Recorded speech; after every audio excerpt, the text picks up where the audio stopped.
Souvenez-vous de ces attaques cultes. Elles ont résonné pour la dernière fois au Club Dorothée, émission qui a bercé plusieurs générations d'enfants. Megamax. Mais tel le Phénix, le robot géant le plus célèbre de l'animation n'a pas dit son dernier mot. Goldorak, go!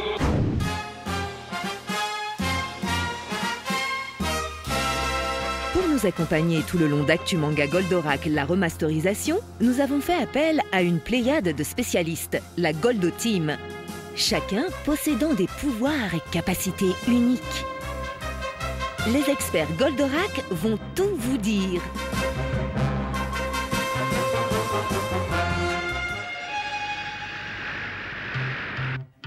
Je suis persuadé que le Golgoth a détecté l'hyperanium. Allons voir. Alors, le personnage de Goldorak a été créé en 1975 par Go Nagai, qui avait créé au préalable un grand robot géant qui s'appelait Mazinger Z. Au début, c'est pas un manga, assez curieusement. C'est vraiment une idée originale que Go Nagai après a soumise à la Toei Animation, qui est producteur de dessins animés. Et à partir de là, le dessin animé Goldorak est arrivé.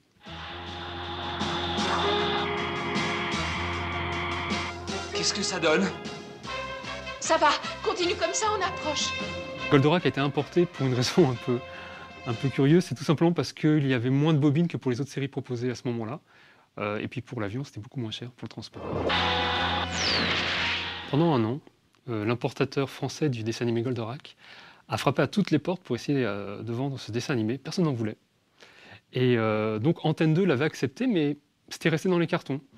Et Antenne 2 en a profité pour le diffuser le 3 juillet 1978, en pensant que ça allait passer inaperçu.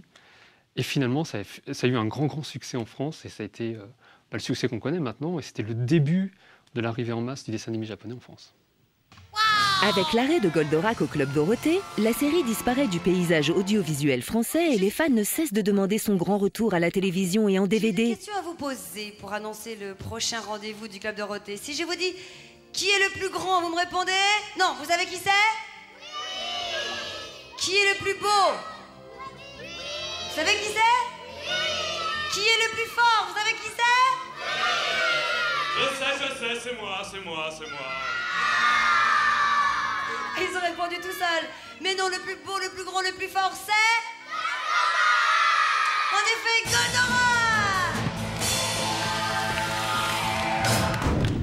Leur vœu sera finalement exaucé en 2013 avec le grand retour de Goldorak, tout d'abord sur la chaîne Manga. Préparez-vous, Golgoth 6, à l'attaque! Il n'y a pas de temps à perdre. Mais aussi dans une version inédite en DVD éditée par AB Vidéo. À cette occasion, Toei Animation et AB ont alors entrepris un long travail de restauration et de remasterisation de cette série culte. Allons-y. Abri. Retournement. Accrochage. Mais à quoi ressemblait Goldorak lors des premières diffusions ? Il m'a empêché de t'accrocher. Ce n'est rien. À cette époque, les copies étaient neuves. On était quasiment les premiers utilisateurs au télécinéma. Et en fait, l'image était parfaite. Là maintenant, si on regarde l'image physiquement, elle est quasiment violette. Mais à cette époque-là, c'était parfait. On voyait les trois couleurs et il n'y avait aucun problème. Avec mes souvenirs, ce que je peux te dire, c'est que ce qui m'importait le plus, c'est que l'image soit remasterisée. Vraiment. Le son, j'en avais moins de souvenirs, franchement. C'était vraiment l'image. L'image qui, à l'époque, me paraissait vraiment très colorée. Mais ça, dans ces vieux dessins animés, en fait, on voyait des colures. Je ne sais pas si les gens s'en souviennent, mais à chaque changement de plan, on voyait que l'image sautait un petit peu, parce qu'il y avait des colures tout en bas. Et donc ça a été complètement effacé de la version proposée actuellement. Donc voilà, c'est le genre de travail de remasterisation que moi, j'attendais, vraiment.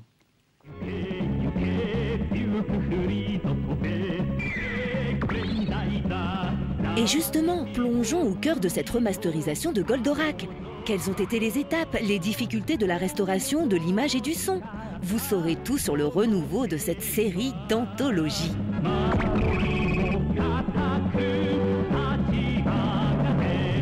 Alors première étape, c'est le nouveau télécinéma au format NTSC, donc au format japonais, à l'occasion de la sortie des DVD sur leur territoire. À partir de ce moment-là, les producteurs sont repartis des 16 mm originaux, donc de tirage positif, Et le son VO étant proposé en optique, c'est-à-dire sur la même pellicule que l'image. À partir de ça, Toei Paris a pu récupérer donc, des copies sur format bêta numérique NTSC et les a fournies au labo CMC. Donc vient la deuxième étape, il y a eu un choix qui a été délibéré entre Toei et AB. Il a été décidé de faire des travaux supplémentaires chez CMC. Alors quels sont ces travaux? Il s'agit de passer par la machine qui s'appelle l'Archangel HD.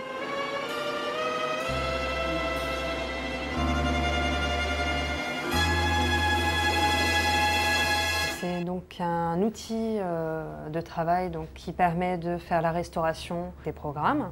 L'Archangel travaille avec un système de filtres qu'on va appliquer au fur et à mesure sur le programme. On peut le dépoussiérer, c'est-à-dire que voilà, on va ajouter ce filtre qui va dépoussiérer le film. On va enlever les rayures, on va stabiliser le film, on va enlever les collures, qu'il peut y avoir éventuellement à chaque changement de plan. Et on va rajouter de la définition, c'est-à-dire qu'on va améliorer les contours, des contours qui peuvent être parfois flous dans certains films, plus ou moins vieux.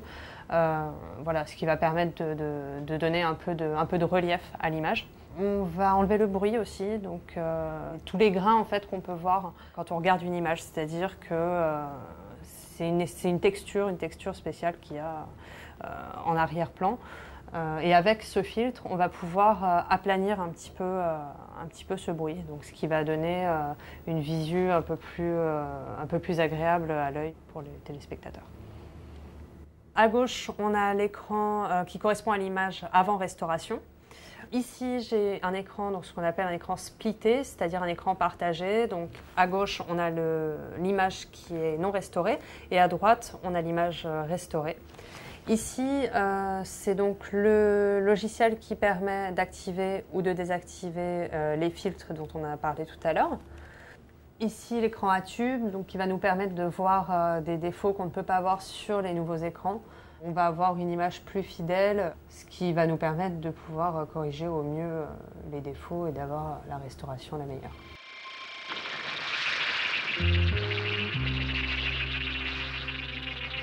Et lorsque la restauration automatisée de l'Archangel ne suffit pas, le laboratoire a alors recours à un outil plus précis encore, la palette graphique. Celle-ci finit de métamorphoser littéralement l'image. Goldorak. La métamorphorisation marche à merveille, mais attends la suite. C'est un outil donc autre que l'Archangel, mais qui vient en complément. C'est la palette graphique. Celle-là, c'est celle de chez DaVinci, donc qui s'appelle le Revival. Donc là, on va enlever avec cet outil tout ce que l'Archangel n'a pas pu enlever, parce que ça reste quand même qu'un outil informatique et c'est pas infaillible. Donc du coup, il va quand même laisser passer certaines choses. Mais grâce à la palette graphique, je vais pouvoir agir manuellement, donc image par image, je vais pouvoir retirer les défauts que l'Archangel n'a pas pu retirer. Après de nombreuses heures passées à restaurer et sublimer l'image, le laboratoire transmet les bandes à AB et à ses magiciens du son pour une ultime vérification et une remasterisation de la version originale et de la version française. Une fois les originaux arrivés chez AB, on procède à ce qu'on appelle une masterisation en régime multimachine. C'est-à-dire qu'on va tout simplement assembler une cassette par épisode sur laquelle l'image quasi définitive est couchée, ainsi que le son VO témoin qui n'est pas encore restauré. En fait, quand on nous passe les bandes, donc nous, ce qu'on doit faire, c'est fabriquer les masters qui doivent partir pour les auditoriums derrière. On utilise en fait des bandes d'éléments qu'on a fabriqués pour avoir les génériques. Et après, on insère en fait les corps d'épisodes qu'on a reçus, qui ont été corrigés, rectifiés, étalonnés et débruités. Et en fait, on vérifie que toute la qualité est bonne, qu'au niveau du son, il n'y ait pas de problème et que les collures aient bien été enlevées, que le programme soit le plus propre possible. Justement, au moment de cette masterisation, ça nous permet de déceler si éventuellement il y a eu un souci technique sur l'original fourni par le labo CMC, ce qui pouvait arriver éventuellement. C'est-à-dire les défauts qu'on peut trouver, ce sont les collures, les rayures, le niveau technique du programme en lui-même. Il ne faut pas justement que ce programme soit de mauvaise qualité. Nous vérifions aussi l'audio, étant donné justement qu'il y a des défauts de niveau qui sont après par la suite rectifiés en laboratoire. Donc des fois, le problème, c'est que la restauration, il y a eu quelques difficultés au niveau du son. Donc ce qui fait que nous, on signale les défauts, on essaye de vraiment être précis sur quel est le type de problème pour que derrière, les auditoriums fassent leur travail le mieux possible. Donc la bande repartait au labo et ça nous permettait de recorriger le master avant de continuer le travail. Ce qui faisait aussi la magie de Goldorak, c'était son doublage et ses musiques uniques qui nous plongeaient dans l'univers créé par Go Nagai. Aujourd'hui, Goldorak dans le sosie. AB dispose d'auditoriums très performants, avec une équipe assez pointue en la matière, car beaucoup de séries ont été remasterisées en interne, en audio VO et VF, quelques milliers d'épisodes pour être précis. Et du coup, un technicien dédié, qui est Nicolas Montbailly, a travaillé sur l'audio VO et VF. En premier, on numérise déjà l'image et le son VO des masters qui ont été fabriqués dans nos régies. Ensuite, on récupère le maximum de sources VF qui sont à notre disposition, c'est-à-dire sur 16 mm ou éventuellement 1 pouce. J'ai une meilleure idée. Il suffirait de tuer le plus efficace des trois. Alors négligeons les 2 filles et éliminons celui qui s'appelle Alcor. Sa disparition réduira les possibilités de leur escadrille. L'étape suivante, exactement, ça peut prendre le terme de pré-montage, puisqu'on va confronter toutes les sources face à face, et c'est là qu'on va se rendre compte si on a des disparités déjà au niveau de couleur de son. Chaque source va avoir une couleur de son différente. Et ensuite, dans ce qui est du montage, en fonction des coupes qui avaient été effectuées à l'époque sur les supports VF, on peut aussi constater qu'on a des fois des différences entre le son VO et le son VF. Les mixages n'étaient pas forcément identiques, puisque certaines VI, c'est-à-dire version internationale, c'est-à-dire toute la bande son sans les voix, qui a été fournie pour l'Europe, n'est pas forcément identique au mixage original. Je vais essayer de vous faire écouter la scène et de mieux vous faire comprendre les choses. Alors là, on écoute la VO. On se rend compte qu'il y a une chanson en japonais. On écoute la VF. On n'a pas du tout la même musique. Je vous remets la VO. Voilà. La VF. Ensuite, quand on arrive un peu plus loin dans cette scène, voilà, on se retrouve avec une VF, on n'a plus de musique. Et la VO a toujours la musique. Donc, on a décidé de réintégrer la musique de la même manière que la VO dans cette scène à partir du moment où on a pu le faire. On aurait aimé le faire plus tôt dans la scène, mais c'était pas possible, donc on a trouvé ce compromis.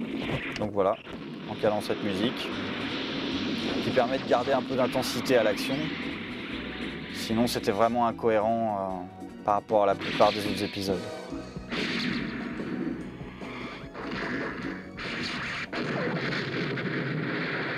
Et en fin de scène, on retrouve la même similitude entre la VO et la VF. Goldorak est redevenu Goldorak.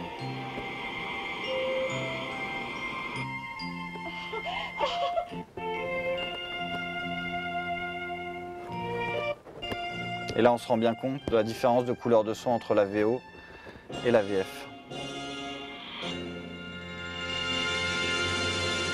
Alors voilà, le plus gros du travail, après avoir fait le montage, c'est donc d'arriver à avoir un son définitif correct et surtout qui soit continu d'un épisode à l'autre.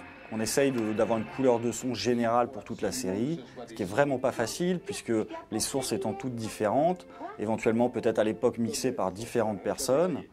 C'est quand même très dur de raccorder. Donc en mélangeant en plus les éléments de VI qu'on doit récupérer ou de VO à certains moments, c'est vraiment, on a une couleur de son différente sur chaque source. Pour ça, on utilise des égaliseurs, des compresseurs si besoin, et aussi un gros traitement qu'on appelle du denoising ou plus communément essayer d'enlever un petit peu le souffle de la bande, puisque avec des produits qui avaient une quarantaine d'années à l'époque, les magnétoscopes soufflaient un petit peu, et donc on a vraiment une espèce de gêne et un voile vraiment sur le son qui n'est pas très agréable et qu'aujourd'hui on peut arriver à rectifier facilement avec les outils numériques qu'on utilise communément pour à peu près tous les types de restauration de nos jours.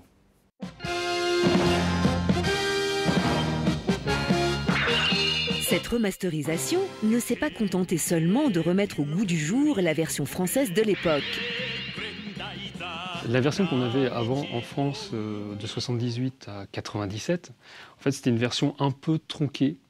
Pas vraiment censurée, mais un peu tronquée. C'est-à-dire qu'on n'avait pas certains éléments qu'on retrouve maintenant, comme le titre épisode écrit en japonais, les génériques japonais, forcément, et puis tous les petits teasers de fin qui, justement, annonçaient l'épisode suivant. Tout ça avait disparu de la diffusion française jusqu'à maintenant. Donc là, c'est vraiment l'œuvre en intégralité qu'on retrouve maintenant. 真夜中に俺の命を狙ってベガ製の暗殺者が襲ってきやがった。マリアが知らせてくれたおかげで命だけは助かったものの、奴らが汚い手を使いやがって俺は出撃できなくなったんだ。デューク・フリード、俺のことなら心配するな。円盤銃の方は任したぜ。次回 UFO ロボグレンダイザー暗殺兜浩二を消せ。見てくれよ。 Une fois la sortie d'Auditorium avec le traitement VO et VF, je procède à un encodage spécifique avec une image basse définition. Déjà d'une pour se rassurer sur le travail qui a été fait et aussi pour valider les modifications que nous avons faites sur la version française principalement.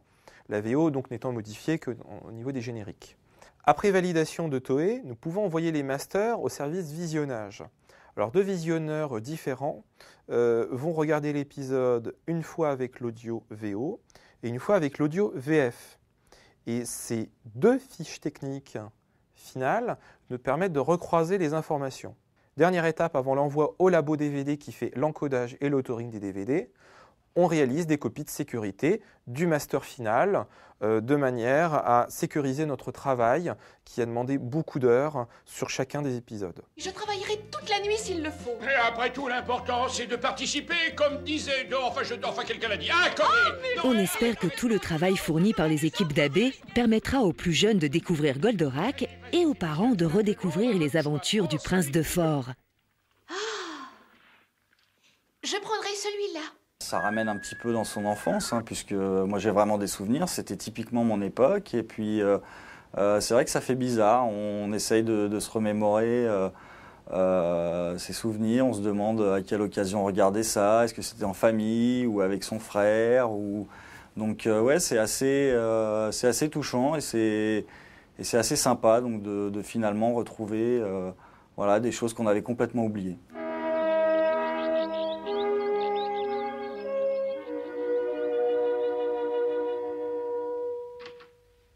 Voilà. Alors, Sorette, tu veux connaître ton avenir? Ah non, je cherche à connaître celui d'Alcor.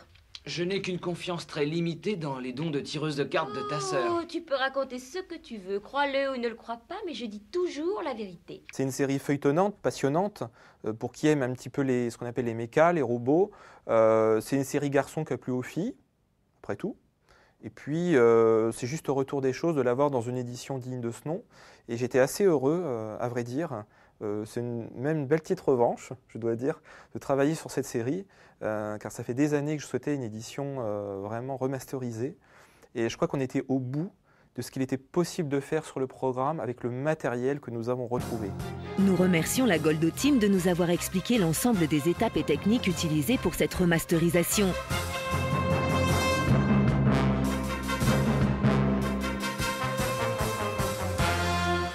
Pour le plaisir, on vous laisse en musique avec un générique de Goldorak qui a marqué tous les esprits, celui de Noam.